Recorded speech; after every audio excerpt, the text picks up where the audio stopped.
नमस्कार। मैं एक मानसिक स्वास्थ्य पेशेवर हूँ और आज हम कैनबिस और उससे जुड़ी चीज़ों के बारे में बात करने वाले हैं। अक्सर इसे लेकर कई गलतफहमियां होती हैं, लोग इसे बहुत हल्के में ले लेते हैं, लेकिन इसके पीछे का विज्ञान और हमारे मन पर इसका जो गहरा असर होता है, उसे समझना बेहद ज़रूरी है। तो चलिए इस पर गहराई से बात करते हैं। सबसे पहले एक बहुत आम सोच से शुरू करते हैं, है ना, कि जो चीज़ नेचुरल है वो सेफ भी लोगी, मतलब पौधे से ही तो आती है। पर ज़रा सोचिए, जहरीले मशरूम भी तो पूरी तरह से नेचुरल होते हैं, पर वो सेफ तो बिल्कुल नहीं है। तो फिर सच क्या है? तो असली सवाल ये है कि हमारी मेंटल हेल्थ पर, हमारे दिमाग पर इसका असल में क्या असर पड़ता है। आज की हमारी पड़ताल का सेंटर पॉइंट यही है, हमारे मन और हमारी भावनाओं पर इन पदार्थों का असर। ठीक है, तो सबसे पहले ये समझते हैं कि कैनबिस और चरस में फ़र्क क्या है, क्योंकि सच कहूँ तो इनमें ज़मीन आसमान का फ़र्क है और ये फ़र्क शुरू होता है इनकी केमिस्ट्री से, मतलब इनकी बनावट से। तो कैनबिस, जिसे लोग आम तौर पर गांजा भी कहते हैं, वो कैनबिस सटाइवा पौधे की सूखी पत्तियां और फूल होते हैं। अब इसमें मेन चीज़ है THC। ये वो केमिकल है जो दिमाग पर असर करता है और नशे वाला फील देता है। साथ ही इसमें CBD भी होता है, जिससे नशा नहीं होता। और अब बात करते हैं चरस की। ये बिल्कुल अलग चीज़ है। ये कैनबिस के जिंदा पौधों से हाथ से रगड़ कर निकाला गया एक गाढ़ा सा रेजिन, मतलब गोंद जैसा होता है। और सबसे बड़ी बात, इसमें THC की मात्रा बहुत बहुत ज्यादा होती है। तो इसे ऐसे समझिए, अगर गांजा एक चाय की पत्ती है, तो चरस उस पत्ती का एकदम कॉन्सेंट्रेटेड एसेंस है।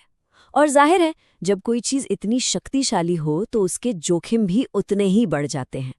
और हाँ, इसका कोई भी मेडिकली अप्रूव्ड यूज़ नहीं है। ये चार्ट देखिए, ये फ़र्क कितना साफ दिखाता है। एक तरफ कैनबिस और दूसरी तरफ चरस। THC की मात्रा में कितना बड़ा गैप है, और यही वो पॉइंट है जो समझना ज़रूरी है। इसी वजह से दोनों से जुड़े हेल्थ रिस्क एक जैसे नहीं हो सकते। चरस की पावर कहीं ज़्यादा है। तो अब जब हम ये समझ गए हैं कि चरस कितना ज़्यादा पावरफुल है, तो अगला सवाल ये है कि ये बढ़ी हुई शक्ति हमारे स्वास्थ्य के लिए कितनी खतरनाक हो सकती है। कैसे सिर्फ इस्तेमाल से बात इसकी लत तक पहुंच जाती है।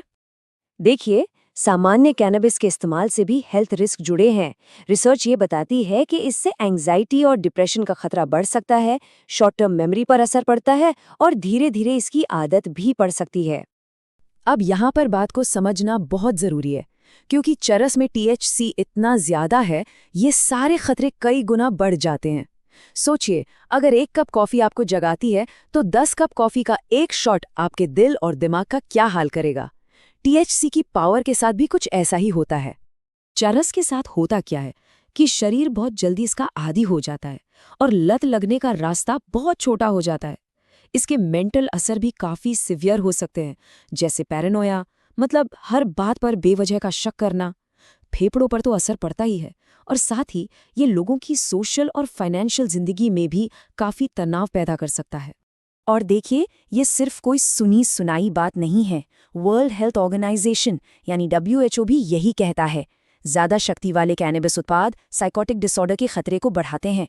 साइकोटिक डिसऑर्डर का मतलब है वो गंभीर मानसिक बीमारियां जहां इंसान का हकीकत से नाता टूटने लगता है। ये एक बहुत सीरियस वार्निंग है। तो सवाल उठता है कि इसका सबसे ज़्यादा खतरा किसे है। सबसे पहले टीनेजर्स और यंग एडल्ट्स, क्योंकि उनका दिमाग अभी डेवलप हो रहा होता है और वो इन केमिकल्स के लिए ज़्यादा सेंसिटिव होते हैं। फिर वो लोग जिनकी फैमिली में पहले से मेंटल इलनेस की हिस्ट्री रही है, और जाहिर है जो लोग इसका लगातार और ज़्यादा इस्तेमाल करते हैं।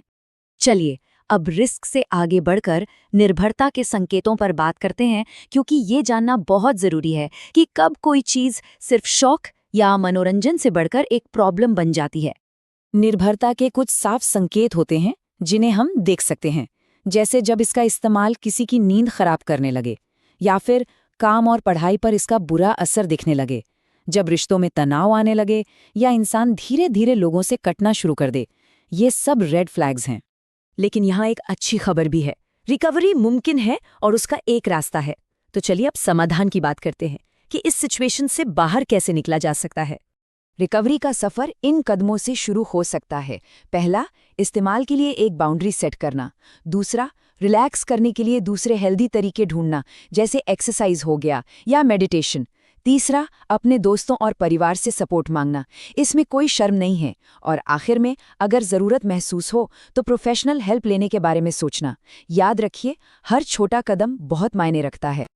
और जब हम प्रोफेशनल हेल्प की बात करते हैं तो उसके भी कई ऑप्शंस हैं, जैसे थेरेपी या काउंसलिंग, जहां आप किसी एक्सपर्ट से बात करके अपनी असली परेशानियों की जड़ तक पहुंच सकते हैं और उनसे डील करने के नए तरीके सीख सकते हैं।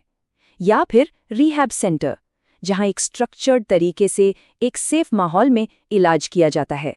तो जाते जाते मैं एक सवाल छोड़ना चाहूंगा, जो सिर्फ सोचने के लिए नहीं बल्कि शायद एक एक्शन लेने के लिए है। आज इसी वक्त अपने या किसी अपने की बेहतरी के लिए वो एक छोटा सा कदम क्या हो सकता है जिसे उठाया जा सकता है?